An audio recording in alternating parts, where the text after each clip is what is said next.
What is this god-awful mess behind me? I'll tell you what it is. This is the exhaust, and it is disgusting.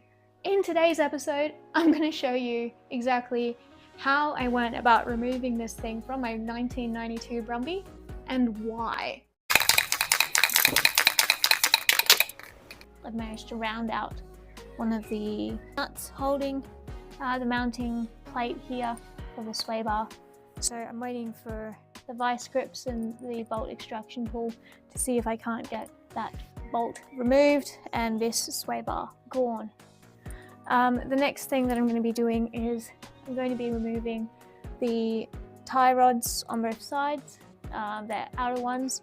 I've ordered a replacement kit because these are well past due. They were so rusted as I was trying to get this ball joint free from the steering knuckle that I had to cut away part of the castle nut and part of the actual bolt itself because the pin inside had just completely corroded into the material.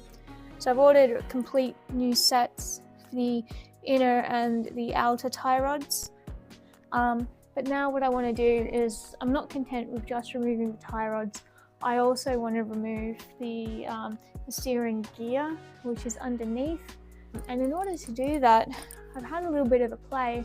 I'm going to need to remove the front exhaust system, which is a pretty big job, but that's what we're here for. So that's what we're going to get cracking into today. Let's keep things easy to start with, and I'm just going to remove this little mud guard from the tie rod.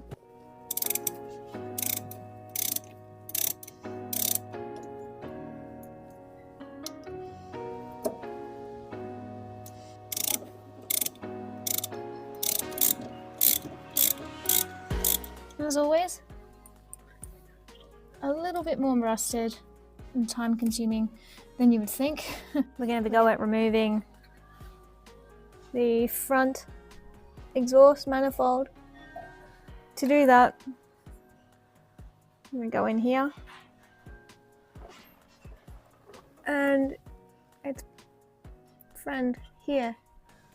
And hopefully, because well, we can get to these two bolts holding the system in. This clip here, which is welded on, is restricting our access to these two bolts here. The last mounting point, which is mid-body, is just that little bolt there, and that will allow, hopefully, this system to drop down. So let's get to it. The book's very explicit about ensuring that you put anti-seize on these parts. You can tell why. Imagine if you didn't, how hot it would get and how hard it would be to remove. So remember to self anti-seize. These are coming off a lot easier than those tie rod ends. Come for a ride under the car. So tracing the exhaust system down back to this bracket here, which is right by the back of the car. And hopefully we'll remove this and it'll allow us to take this exhaust system out and get to the rest of that steering system. That was the easiest break I think we've had in this build so far. That was very nice. If only they could all be that generous.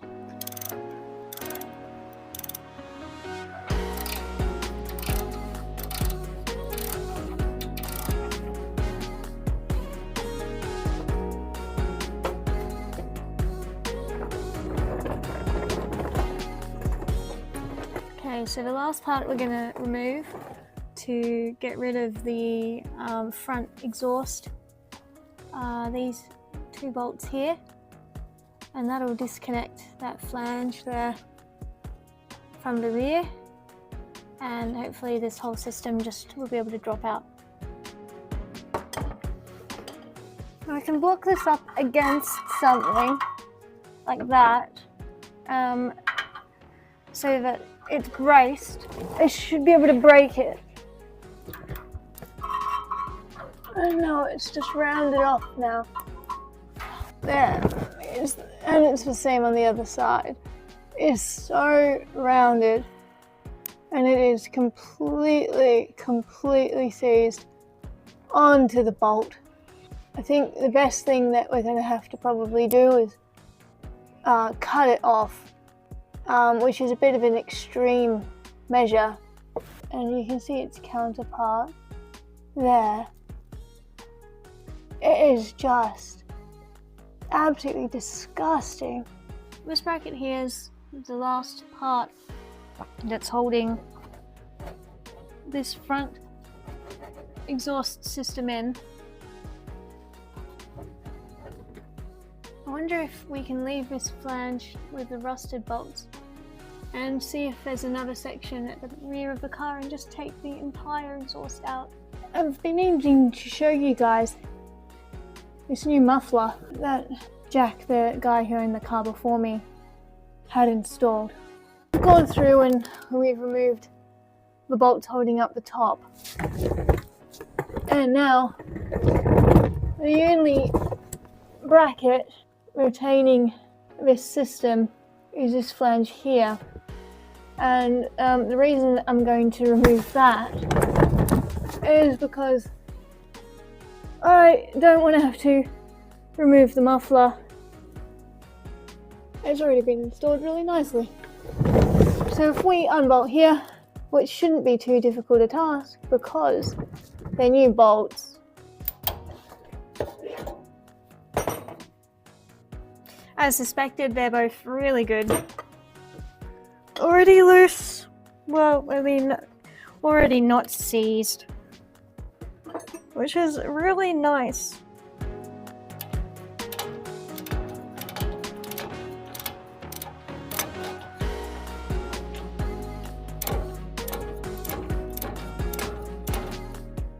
I've spritzed the rubber exhaust hanger with a little bit of WD-40, and now I've got myself a pair of pliers and I'm putting one of the teeth on the bar here and the other is compressing the rubber just to get it past that little lip.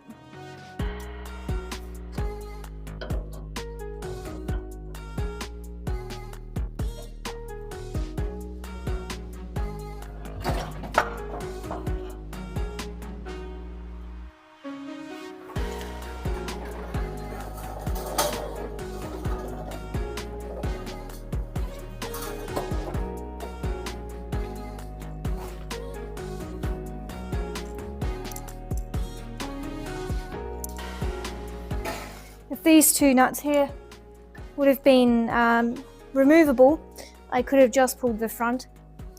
So it's a bit of a shame, a bit of a bugger, but you know, that's all right. So what I'm going to do is I'm going to stash her away in a special spot, and that can be in my to-do later pile.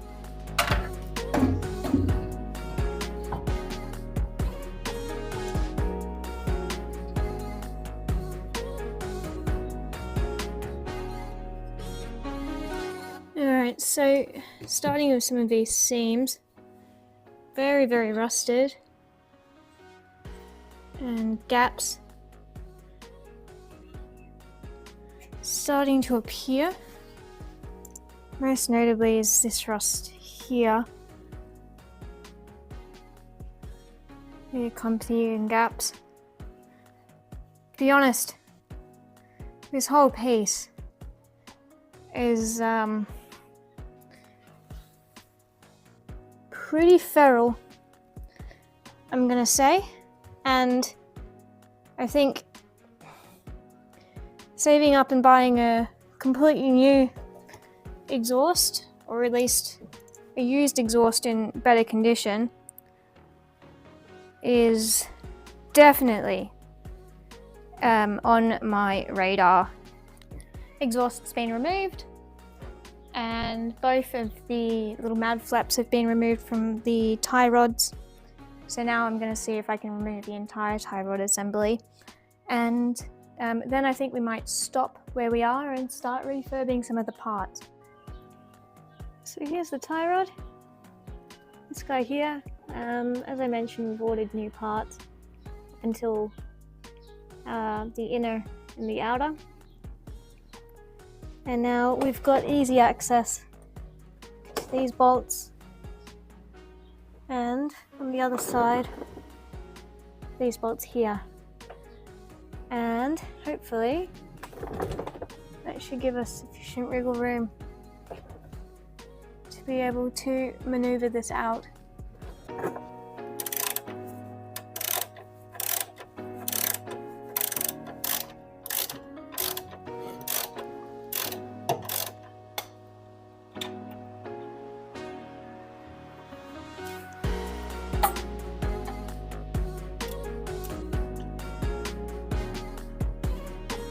The next part we're going to remove, now that these bolts have been removed and we can pull this mounting off, is this little mounting plate. The problem with it is this does not look promising. It looks really rounded, grimy. I'm going to blast some WD-40 on it and see what we can manage.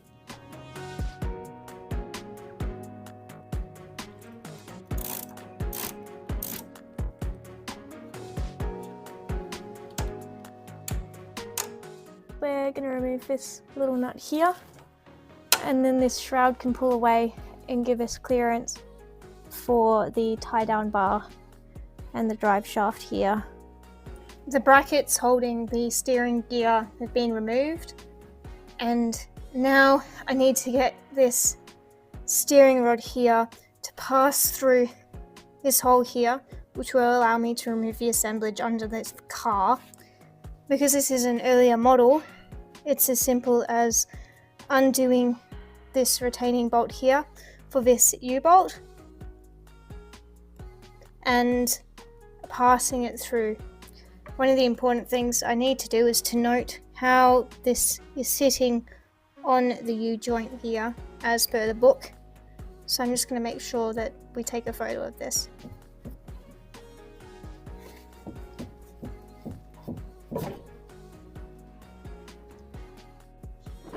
After all that, the angle of this steering rod here is just too great to be able to squeeze it through and release the tie rods. So I'm going to take off this gasket, which will release this bar here, which I guess I now have the opportunity to refurbish as well, and then finally be able to take this out.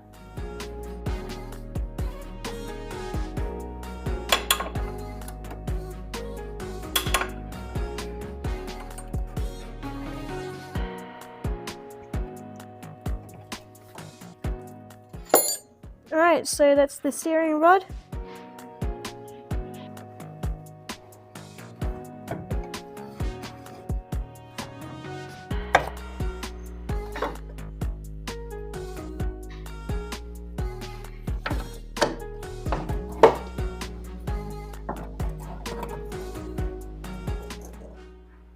After a lot of mucking around and removing the exhaust, finally have all of the front steering components out of the vehicle, except for the sway bar, which is still cut, can't remove because of that rounded nut. Now, time to get to work on restoring these parts. Well, that was fun, wasn't it, guys? And that's all we have time for this week. Thanks for those who stuck around. In next week's episode, I'm hoping to get cracking into the actual, finally, the removed steering assembly parts, which I'm really excited for. We're going to actually finally start refurbishing rather than just removing and getting caked in so much bloody grime. You wouldn't think there was going to be so much dirt in this car, but I have just been washing and washing and washing, and my hands are so dirty. Bear with me. Alright, so we'll see you in next week's episode. Thank you so much for those guys that's hung around. I don't know what you're doing with your lives, honestly. I mean, there's so much more you could be doing. But hey, I'm having a good time. I hope you are too. We'll see you next time.